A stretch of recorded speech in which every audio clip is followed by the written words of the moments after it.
career are, and all the moments of pride there associated with World War I. Moments of pride here. John Hughes is with me. You're very welcome, John. Forever Living, yes, that's your... Forever Living is our health and well-being business, Ron, yes. And that has come actually out of... The reason you're here is because it's been a very personal journey for you. As you said, this time last year, you may not have fitted into that chair. You were a very, very big man, and in a year you lost, what weight? 10 stone. 10 stone in 1 year. My goodness. It's been an interesting year. And I remember it must have been a year ago because you were, I think, similarly coiffured. Oh, coiffured, yeah. You had the facial fungus. Yes, yes. I think you were comparing yourself to Tannis Claus, wasn't it? Oh, that's Tannis. Yeah, Santa's brother. Santa's brother. You see, there is Santa, and then there's Tannis Claus. Tannis is his brother, and all across the planet, his brother is cloned to people who help in some way towards his effort at Christmas. And we're just ordinary people out there, but we get the grand name of Tannis. What was the motivation for losing the weight? Was it fear? Well, there was an element of that, Ron. I think you just come to a point in your life where, you know, something's got to give, and it's... there's a great quote from Amelia Earhart, and it was, the decision to act is everything. The rest is merely tenacity. The fears are paper tigers. You can do anything you decide to do. You can act to change and improve your life, and the procedure, the process is its own reward. But those first two lines were important to me. Yes, it's a huge two lines. It's that decision to act that stops all of us. You know, because once you take that decision to act, you're then accountable even to yourself. You know, so we tend to put those decisions off. In my case, to an extreme.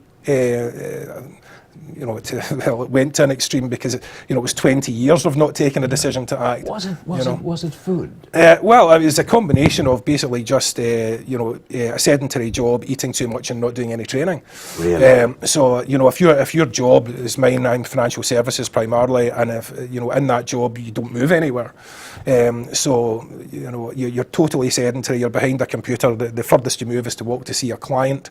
So that if you're eating slightly too much, and we would eat in the car a lot because we're travelling around, so you're eating stuff out of garages, and you're not doing any training, is a killer. So every year you're putting on, say, half a stone, and over the course of 20 years, that amounts to about 20 stone. And you're going. So it amounts to quite a lot. So I was, as you say, 10 stone heavier last year, and decided to do something about it.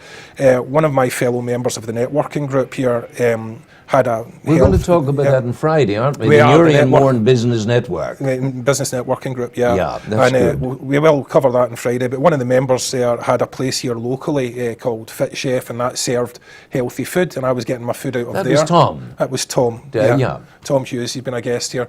And I was training up at Mourne Fitness. Yes. So I was doing the boot camp with young Belton. Yes, and so I was doing initially 3 days a week there. By the time I finished, it was up to 5 days a week.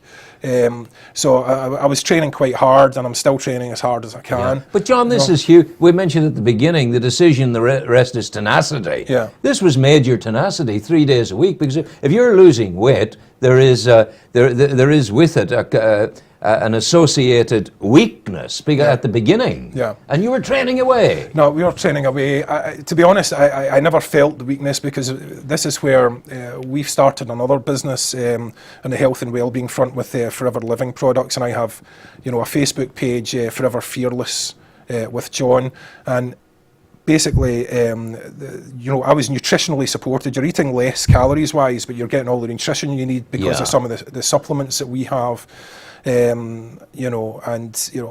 anyone wants to check that out, they can see it on foreverfearless.flp.com.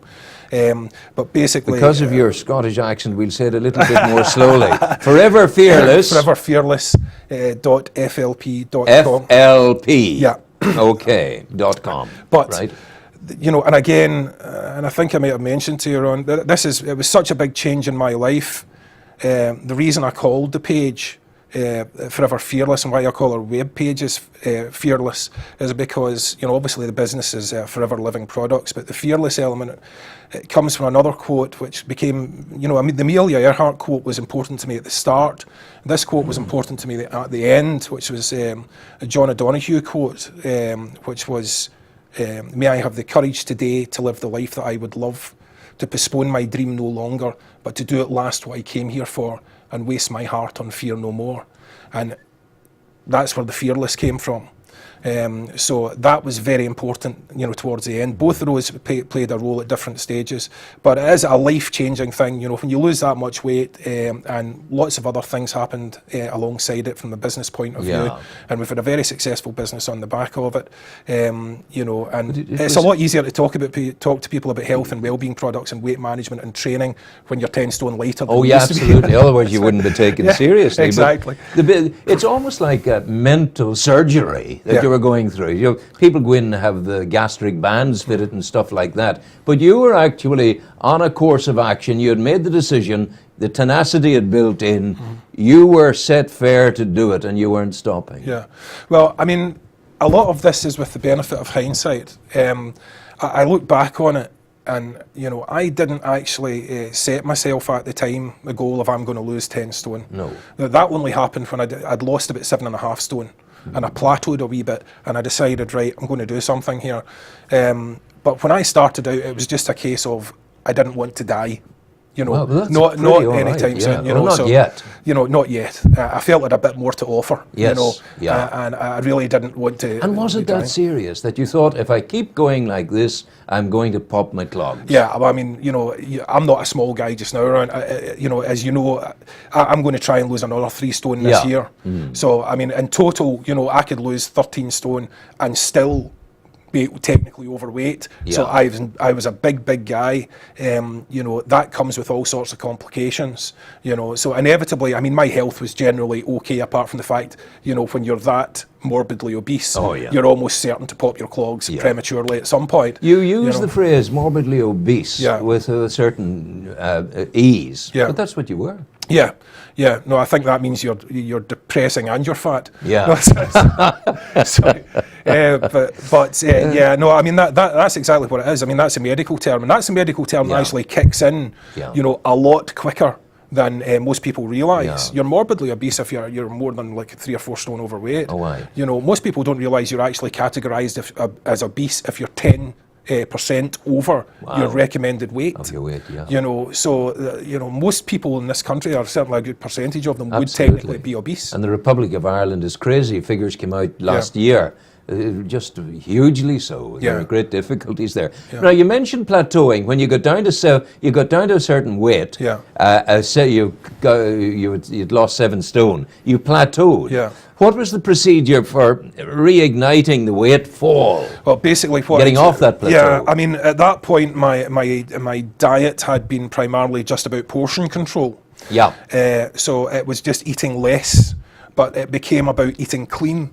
So what does eating clean mean? Well, eating clean, it's not just less calories, it's cleaner calories. So there's less rubbish going in. Less fats, less sugars, and I had what you would call like an athlete's meal plan. And it's a lot of sort of protein, and it's sort of chicken and that sort of thing. So that kicked in. It wasn't that great a sacrifice, to be honest. It was pretty decent. And then I upped the training from 3 days to 5 days. So I went from Monday, Wednesday, Friday, then I had a personal training session on a Thursday and did another 2 classes on a Saturday. So I was fairly determined to get there. I need to ask you this, because you're in a position to advise me. Where am I going wrong? I'm 12 stone. I can't get below 12 stone. My natural weight is 11 stone when I was 19. I want to be there. Now, the problem is my breakfast is blueberries and pumpkin seed oil and a slice of pineapple. Nothing else. I take nothing else during the day at all until tea time. I have a dinner that's the size of your fist and half a bottle of wine with that. But I'm still at bloody 10 stone. I can't get down a bit under it. Well, where am I going wrong? The half a bottle of wine is going to be 300 and 400 calories. Oh, really? Yeah. So, you can't drink wine. So just stop that. Stop wine. Stop wine. This is a good bit of advice. Stop wine. So stop the wine, and instead of eating nothing during the day, you may well be better sort of grazing in bits and pieces, so your body doesn't think you're starving it, and it doesn't store fat. Not too bad, actually, because I've got to the stage, and you will understand this, where my body is acclimatized to the way I'm dealing with it, the way I'm eating it, you know. Yeah. That's the way it shakes down. Yeah, well, I mean, that's it. But, you know, when you need to make a change, like that is about changing things. So if you're doing any sort of training, change the training that you're doing in terms of, you know, if you're going walking, do something else, go cycling. So it's a change. And we now have that lovely new canal side walk where one can start jogging. Yeah. If you see me jogging, kick me, I tell you. John, you're coming back to me on Friday, and where do people find you when they want to lose this weight? For most people, they'll find me on Facebook with Forever Fearless with John. You can also find me on www.foreverfearless.flp.com, and we have another website for our business if you're interested in joining us and becoming a distributor anywhere around the world that you choose to be. It would be www.foreverfearless myforeverbiz.net.